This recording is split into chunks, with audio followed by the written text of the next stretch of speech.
I'm now going to hand over the mic to somebody who needs no introduction within Brightly. You've known him for a long, long time. We call him the resident historian.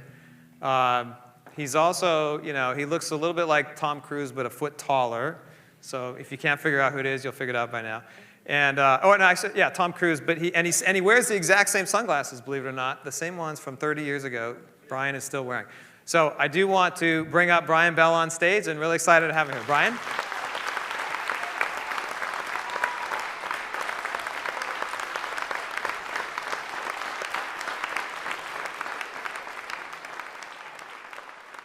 Hey, good afternoon, everybody. It's so good to be back here again this year with you all. This is one of the best parts of the year for us as a company, to share time with you, to teach, to listen, to learn, and then work on how we can get better over the next year and coming months. Last year, like in most conferences, we do feedback results and whatnot, and they did a survey, and they said I did such a good job with my hour-long presentation that they gave me 20 minutes. And so I'm looking forward to cramming in an hour's worth of content into 20 minutes, and that's not necessarily a joke. But great story we just heard of success from Chicago Public Housing, and it reminds me of another story that we've heard about from our client base, and this was coming out of Waco ISD. Waco was dealing with a series of challenges that many of you are familiar with. Crumbling infrastructure, tighter budgets, growing population, putting new stresses on the school district. And, about 2019, a team from Waco came here and made the decision to move to our flagship product, Asset Essentials. And that was really important for them because what it did is it gave them the ability to look at data in a new way to help solve some of these challenges. And so one of the objectives that they had was to go for a new funding initiative to build new schools and replace a whole series of facilities within their portfolio. And that allowed them to raise a $355 million bond, which is impressive in and of itself. But in the midst of that process, tragedy struck. One of their middle schools actually burned down in the midst of this situation. And while they had funding set aside and were ready to do a major renovation, they had to deal with this additional challenge in the midst of it. Well, yes, there's insurance involved, but if your experience with insurance is like mine and many of the organizations we serve, they don't always pony up the dollars that they probably should to resolve a situation, right? They only wanted to offer about $14 million to cover the cost of rebuilding the school. Well, luckily, with the data and the processes that they had documented in Asset Essentials, the team fought for extra dollars, and they won. And they were able to raise $22 million to replace that school instead of the 14 that had originally been offered by the insurance company. Why don't you give them a round of applause for that, That's using the data and the tools that you were working with to really fight and win. Well, we are excited to help tell stories like that, and then, here we see G.W. Carver Middle School opened up, I think, in October last year, a real victory for the community. They were also able to add staff positions, increase the amount of spending on preventive maintenance, and a slew of other things that were really helpful to the organization there. So just like at Waco, we're all dealing with impacts of the external environment. And one of the things that I really enjoy spending time on in my role is monitoring the things that go on outside of our buildings. And hopefully it's not typically tragedies, but most of the time it's looking for new opportunities instead. It's looking for ways that we can take advantage of changes in technology, ways that we can adapt to incoming regulatory changes, or monitoring for societal or demographic changes that we need to be watching for so that we can plan appropriately moving forward. And change is inevitable, right? So change, we all have to deal with. It can be scary. It presents new challenges. But with each new challenge, we have to take advantage of new technologies and new opportunities to address those challenges in every day. So, it's been, Kevin mentioned, I'm a company historian. So I've been here a little over almost 20 years. And I was here from the early days. A lot of you who are old school dude customers recognize some of the folks in this crew. But, we're starting the 25th year of this business. And Obviously we've added a lot of new organizations along the way through acquired businesses and partner companies that we brought in. And we do all sorts of different and new and exciting things today than we did 20, 25 years ago. But at the end of the day, we're committed to being your partner. We know about the challenges that you address every day, and that we can bring alongside of you the tools, the processes, the skills, the partnerships that are going to make you thrive and succeed and serve your communities, serve your organizations in the best way possible. Going back to that time period, 1999, it was a period of major concern and change. This is right around the time of year 2000. We all thought our computers were going to crash and die and just immediately turn off. There was a lot of apprehension about that. We were dealing with smartphones. Palm Pilots were our smartphone at the time. No iPhones yet. But Amazon was kicking off as well. Jeffrey Bezos was the man of the year in 1999. A name that's still a household name now, so maybe the more things change, the more they stay the same. But what it does remind me of is the fact that there's always kind of this new wave of technology that we have to address, and it does create some sometimes concern, apprehension, curiosity about ways that we can leverage technology to address our challenges of the day. And I will say that after 25 years, or close to 25 years of being in this business, I think we can take a moment to pause and recognize the accomplishments of you, your colleagues, and the rest of the Brightly client base in accomplishing what you see on the screen. Over 320 million work orders have been processed by our clients. Over 1 million buildings have been supported, and over $30 billion worth of physical assets are maintained. So I think that deserves a round of applause as well.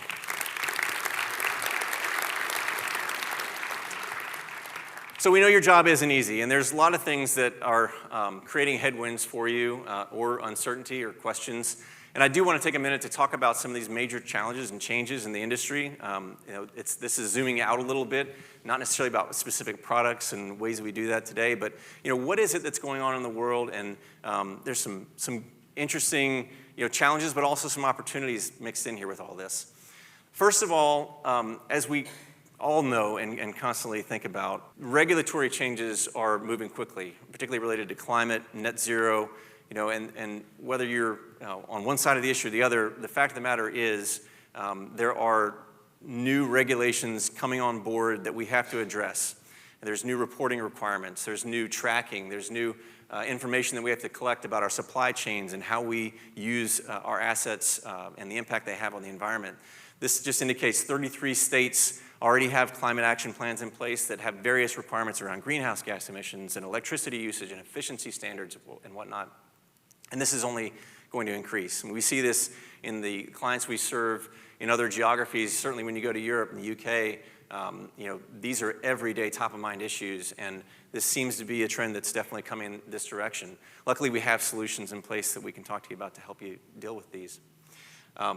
Additionally, the challenges of budgets and aging infrastructure kind of combine for a perfect storm. This just gives you a sense of how our spending has been over the last many decades. As a percentage of GDP, we're not keeping up the investment in public infrastructure that we need to make sure that our communities are well taken care of from an asset management standpoint. You can look at a lot of different surveys. The American Society of Civil Engineers puts out an annual report where we constantly rank somewhere in the C-D range, depending on the asset class you look at. McKinsey Global Institute estimates that over $3 trillion a year must be spent per year between now and 2030 just to keep up with the condition of the current infrastructure. And then you look at the life expectancy of major asset classes, and you see that many of the most critical asset classes that we deal with, roads, water systems, dams, are aged past their expected useful life. A serious challenge. How do we address? And then, this is kind of a scary stat, over 40% of the bridges that we drive over are over 50 years old and in poor condition, although not imminently in danger of collapsing. That's good to know. Again, significance of the challenge of infrastructure management. And who's going to repair all this? Who's going to maintain it? Our workforce continues to age. The baby boomers We're asking them to work longer and to maintain their positions and to transfer that knowledge into our younger workforce who's not coming in to replace them as quickly as they were in previous years. The percentage of the workforce over age 55 is at the highest percentage in decades, and that's not close to turning around quite yet. A recent survey came out in December from the National Fire Protection Association about an industry trends and surveys. Respondents said that 53% of respondents said that the shortage of qualified hiring candidates was one of their top issues, and that's only going up from 45% in the year before. Jim Pauly, president, CEO there, said, "Our greatest asset is not the tools we use, but it's the skilled hands that know how to wield them." And in 2024, the scarcity of skilled workers will cause organizations to redefine their approach and focus on what matters most. So that means you either have to cut back on the things you do, maybe cut back on the comprehensive nature of what you're trying to accomplish, or you try to find new ways to address those challenges. And I think that's where we can come in to help. They also thought that about 46% of respondents said digital tools are definitely going to be things that we have to do to address this knowledge gap, this skills gap, this demographics challenge. And about a third of them thought that technology was really going to help with the communication and accuracy of the work that's being performed. Well, that's right in line with where Brightly helps you today. And one of the things, kind of a third major trend beyond the sustainability and the aging infrastructure and demographics that I think is exciting, and I think we've all probably seen examples of this in our life, is AI. And I talked a lot about AI last year, and we talked about some of the early stages of that, but it's amazing, I mean, unprecedented how fast AI is changing and growing. And the rate of transformation of AI, the technologies that underpin it, is like nothing we've ever seen before. It's transforming the world. Does everybody in here use something like ChatGPT? Raise your hand. Now you see, if you go to Google or if you go to Bing, whatever your search engine of choice is, you don't even have to ask anymore. It automatically comes alongside and provides AI-generated results to kind of augment your search and guide you through the search process. It's pervasive. It's coming in everywhere you see. This is just a chart here that shows you, for the decades of technology that we've experienced since the mid-50s, there was something called Moore's Law. And it basically said that the power of computing technology doubled every 2 years. That remained consistent up until about 7, 8 years ago. Hockey stick. Now we're seeing it 10x per year. So it's not doubling every 2 years, it's 10x per year. And what's powering that change? It's the computing technology. Does anybody have NVIDIA stock? Anybody ever heard of NVIDIA stock? If it's in your 401k, you know it because you saw a nice big increase in your 401k probably the last 6, 9 months, right?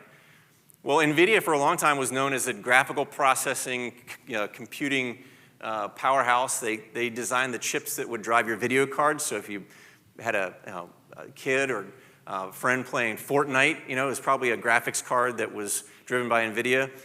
Well, now, if you look at their most recent results, do you see that big light green spike on the last column? That's the amount of revenue they're driving now that underlies their computing, their AI-driven computing power. So it's not as much about the GPUs that you use for statistical analysis or video game engines or whatnot. That's what's driving the stock price, and that technology is what's driving this acceleration of AI. I'm going to give you a quick example. A year ago, we were just starting to see the transition of the earliest examples of AI where we could, naturally language, ask a question to ChatGPT, and it would give us a really interesting and amazing response. And we started to see images come out from AI, right? And you would ask it to say, hey, show me a picture of, a person clasping their hands. And you'd get something like this. Does anybody recognize anything? Is there anything wrong with this picture? Does it look a little funny? I don't know how many fingers there are exactly, but there's at least, 11, 12 fingers. This was early stage AI image generation. Well, where are we today? 12 months later. Remember, rate of acceleration has gone to 10x, the computing power has gone 10x in 1 year now. Well, here's an example. You might have seen this in an ad in the Super Bowl.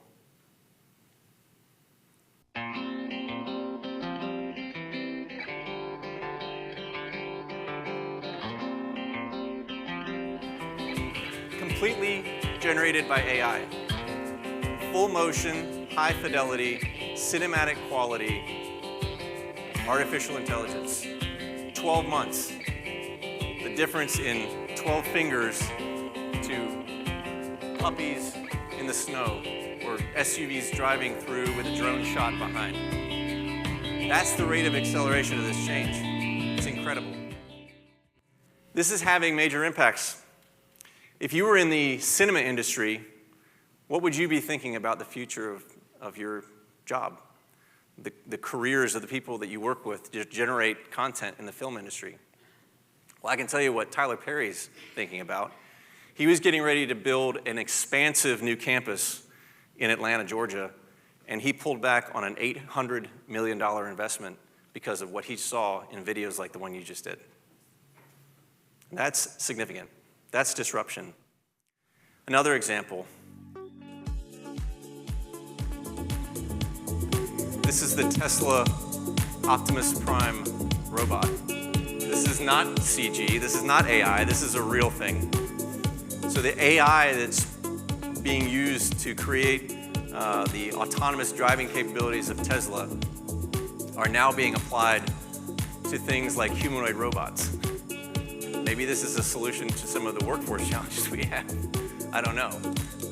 But fully articulated joints, fingers, hands, the ability to crack an egg with sensitivity that doesn't damage the egg. That's disruption. And again, driven by the computing technology of things like NVIDIA. How is this going to impact us? Elon Musk, the guy who brought us Tesla and solar panels and SpaceX and Neuralink and the Boring Company and Starlink and many other things, now has X. His views on AI are that it is probably the biggest technology revolution that's ever existed. More so than the steam engine, more so than the introduction of the internet itself. That's something to say.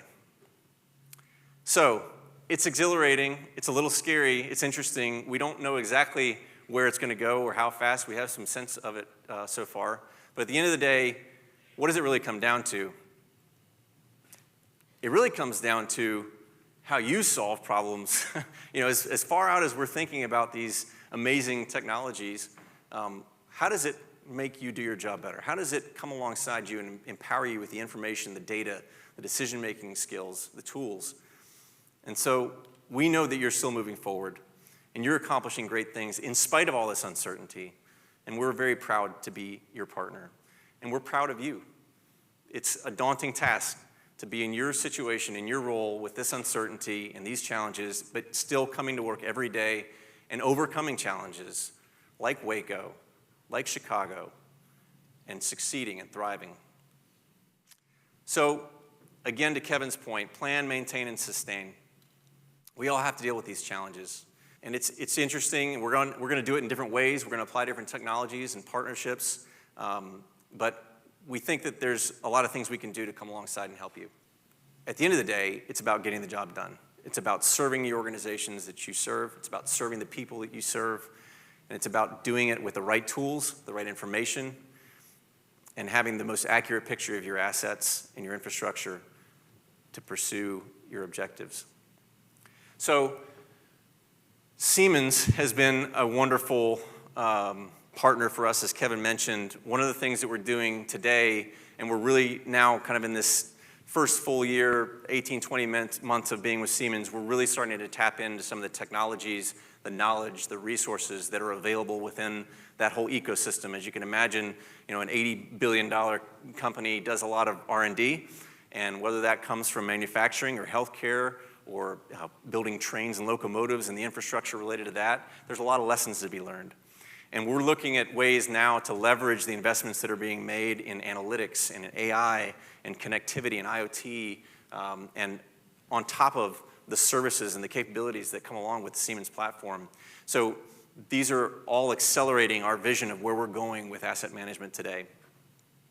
I just read a report this morning that came out that this particular research firm was doing an analysis of smart building connectivity, and they think there are 66 fields of action where AI can impact the quality of asset management within smart building operations.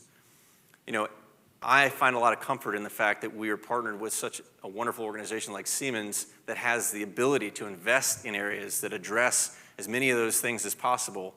You know, frankly, it's easy to start a software company today. You know, you can go on, you can create something as simple as a Google form or something that looks kind of like a Google form and build, you know, even a simple work order system.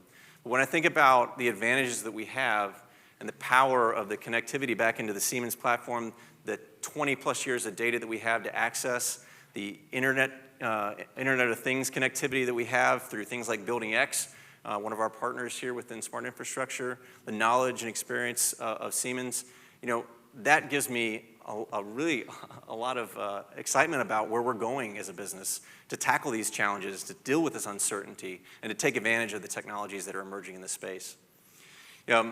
We're looking at things, this is a little bit futuristic, and Nigel might kill me here, but I did get permission from some of the folks on your team. But we're looking at ways to start incorporating AI into this space. Ways that we can extend things beyond just simple trend lines and statistics, and a way to map together lots of different data sources to, you know, figure out how we can provide better decision-making information to you based on multiple inputs. That could come from smart equipment, could come from benchmarking data, could come from all sorts of machine learning algorithms and models. But we're looking at ways to do that today.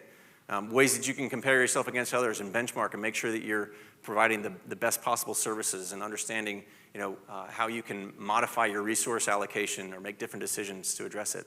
We're using things, and we talked about this last year, categorizing assets and, you know, delivering better quality data. Now we have proven this out.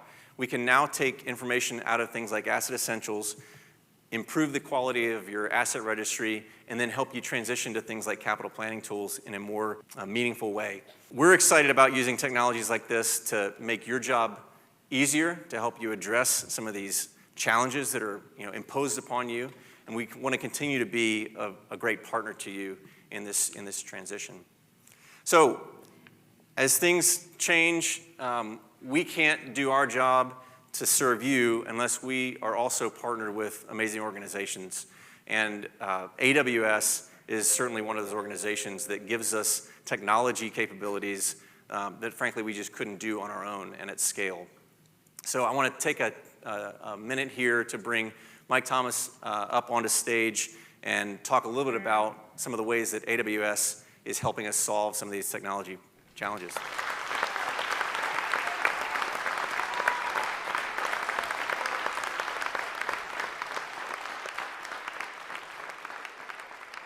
Well, thanks for being here, Mike. I know you're here with AWS. AWS. Great partner of ours, great partner of Siemens.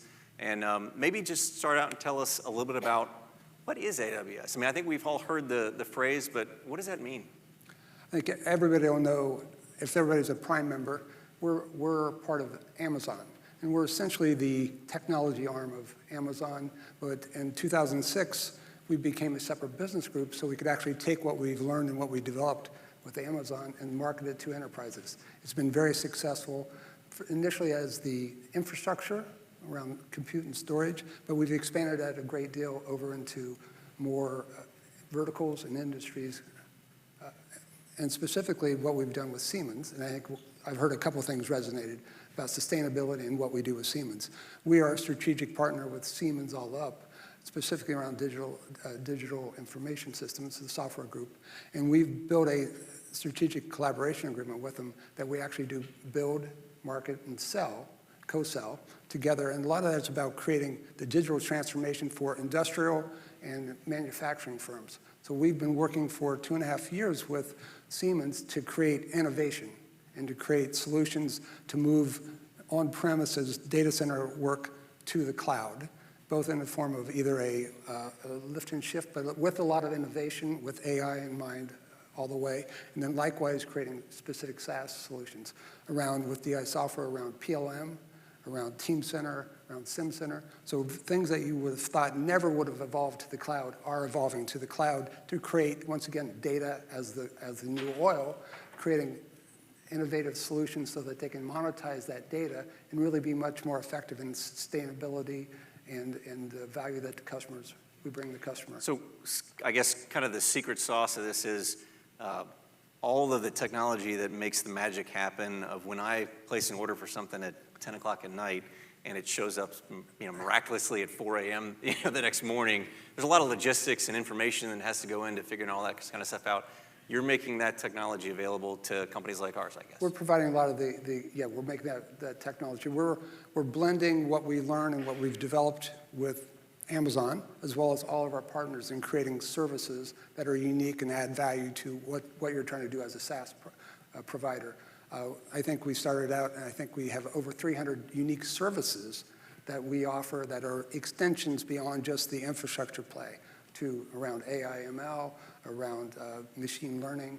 So we have a broad portfolio, and many of those are used by Siemens. So it's kind of like a big box of Legos, and you got all the different pieces that we might want, and it's up to us to put it together and deliver value to the clients in this room. Well, the good thing with Brightly, we're partnered very strongly with Brightly. We have a team on both sides that, I think one thing I always think of, my background is that we're always worked in partnerships, and we're in collaboration with the large global partners. And one of the core things is if you have a good culture fit. And I think with Brightly and AWS, we have a really strong partnership because we have common values, customer obsession. I know how passionate you are making sure we deliver solutions that deliver results and good outcomes for the customers. That's a core leadership principle within AWS. The others are around sustainability. Sustainability is really key. We have, as AWS, who is probably one of the largest energy users, we currently use, we license 85% of our energy is from renewable. Further, we've actually made a commitment publicly that we'll have 100% of our energy on renewable energy by the end of 2025. There's another thing, Siemens and us have also signed off on a global climate control where they have zero carbon footprint by 2040. Wow. All up. So there's a lot of work that we do. We have a lot of collaboration together already, and we look forward to doing a lot more. Excellent. Mike, thank you for the time. I think we all benefit from the technologies that power Brightly Solutions, and we're going to continue to work together to create great solutions for this crowd and all their peers in the industry, and we appreciate the partnership and look forward to it.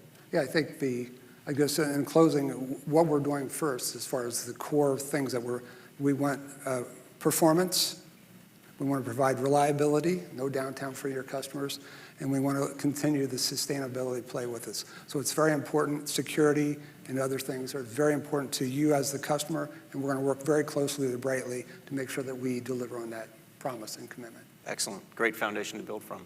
Thank you, Mike. I appreciate your time today. Very good. Yep. Thank you.